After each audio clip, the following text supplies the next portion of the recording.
اس سے پہلے انڈیا نے پاکستان پر حملہ کیا، پاکستان نے زبردست طریقے سے منہ توڑ جواب دیا، ایک شہید کے بدلے میں زبردست طریقے سے انہوں نے ان سے اپنا بدلہ، ہندوستان سے پاکستان نے اپنا بدلہ لیا۔ اسی طریقے سے اب ایران پر جب حملہ ہوا، امید ہے ایران بھی جان کے بدلے میں جان، مال کے بدلے میں مال کا بدلہ لے گا۔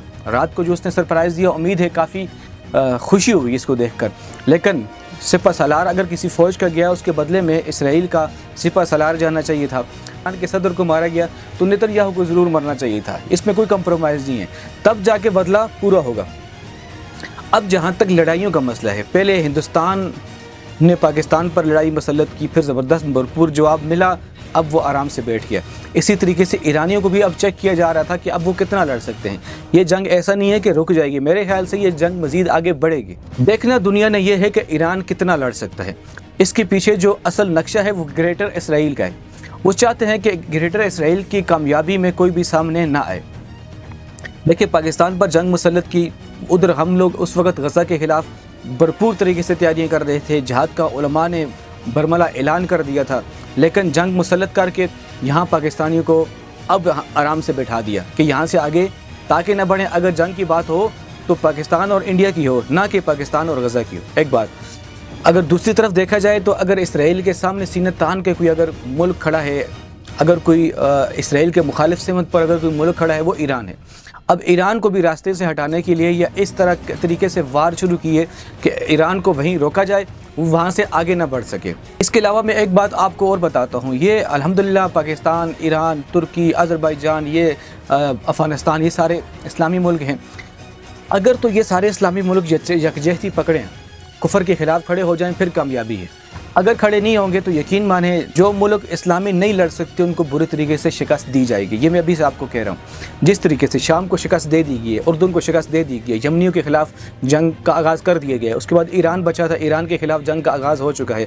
اب اگر آپس میں اتحاد نہ کریں ملک، اگر ریاستی سطح پر اتحاد نہیں ہوتا، صرف ہم لوگ مسلکوں میں رہیں، ہم لوگ جو ہے فرقوں میں بٹے رہیں، اس کو اگر فی الحال ہم سائڈ پہ رکھ کے یکجا ہو کر، چونکہ اس وقت کفر جو ہے ایرانیوں کو اگر مار رہا ہے تو اسلام کے نام پر مار رہا ہے، پاکستانیوں کو اگر مار رہا ہے تو اسلام کے نام پر مار رہا ہے، غزہ والوں کو اگر مار رہا ہے، فلسطینیوں کو اگر شہید کر رہا ہے تو وہ اسلام کے نام پر کر رہا ہے۔ وہاں پر کوئی تفریق نہیں ہے کفر کے سامنے کہ یہ شیعہ ہے، یہ سنی ہے، یہ بریلوی ہے، یہ دیوبندی ہے، یہ اہل حدیث ہے، نہیں، وہاں صرف مسلمان ہے۔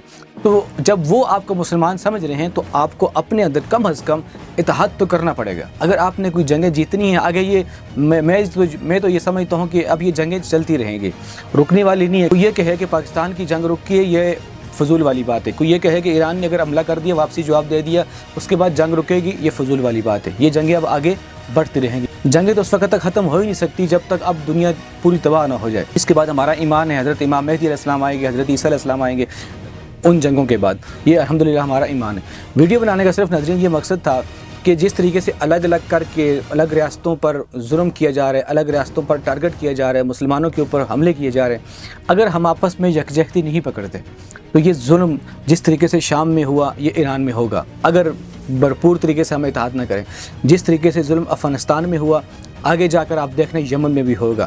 اس کے علاوہ آپ ذرا اس وقت ترکی کی خاموشی دیکھیں، مجھے بڑا افسوس ہوتا ہے۔ لوگ کہتے ہیں کہ طیب اردوان صاحب مسلمانوں کے لیڈر ہیں، یہ کیسے لیڈر ہیں؟ ان کے بغل میں بچوں کو شہید کر دیا گیا، ان کے بغل میں بچوں کو کس طریقے سے مارا گیا۔ کوئی ایک کام ایسا نہیں کیا کہ جس کی وجہ سے میں یہ سمجھوں کہ یار غزہ والوں کی مدد کی ہے۔ اگر لڑ نہیں سکتے کوئی ایسا عمل تو ہوتا کہ میں یہ سمجھتا ہوں کہ مسلمانوں کا لیڈر یار کوئی کام کر رہا ہے، جبکہ صرف بیان کی حد تک وہ ٹھیک ہے۔ بیان کی حد تک اگر دیکھا جائے تو وہ انہوں نے غزہ بھی فتح کیا ہوتا ہے، فلسطین بھی فتح کیا ہوتا ہے، بیان کی حد تک نہیں۔ عملی کام ہو، عملی کام کس طریقے سے ہو سکتا ہے؟ عملی کام اس طریقے سے ہو سکتا ہے یا تو لڑو یا تو ان کی مدد کرو۔ کوئی نہ کوئی راستہ تو ہوگا نا، مدد کرنے کا راستہ آپ کہو نا، یار اسلامی ریاست ہے، مسلمانوں کے لیڈر نے کوئی راستہ تو بناؤ۔ جب چین اتنے دور سے آ کر غزہ والوں کی مدد کر سکتا ہے، فلسطینیوں کی مدد کر سکتا ہے، تو آپ کیوں نہیں کر سکتے؟ قریب بغل میں بیٹھ کے اس طرح کی مدد آپ بھی کر سکتے تھے۔ تو ناظرین اس وقت حالات جو ہیں مسلمانوں کے لیے کوئی میں یہ سمجھتا ہوں بڑے غمگین ہیں۔ تو اگر ہم یکجہتی پکڑتے ہیں پھر کوئی نہ کوئی حالات بدلیں گے۔ جی کوشش آپ کرنا آپ کا کام ہے، باقی وَتُعِزُّ مَن تَشَاءُ وَتُذِلُّ مَن تَشَاءُ، یہ اللہ کا کام ہے، کسی کو عزت دے یا کسی کو ذلیل کرے، لیکن کوشش آپ کریں گے آپ کے حق میں، آپ کے اعمال میں صرف کوشش لکھی جائے گی، یار اس نے جب مسلمانوں پر ظلم ہو رہا تھا اس نے کوشش کی تھی، یہ بولا تھا، یہ اس نے قلم سے لکھا تھا، اس نے مدد کی تھی، یہ آپ کے اعمال میں درج ہوگا اور اسی میں آپ کی کامیابی ہے۔ تو ناظرین اب تک کے لیے اتنا ہی کافی ہے، ملتے ہیں ایک نئی ویڈیو میں، خدا حافظ۔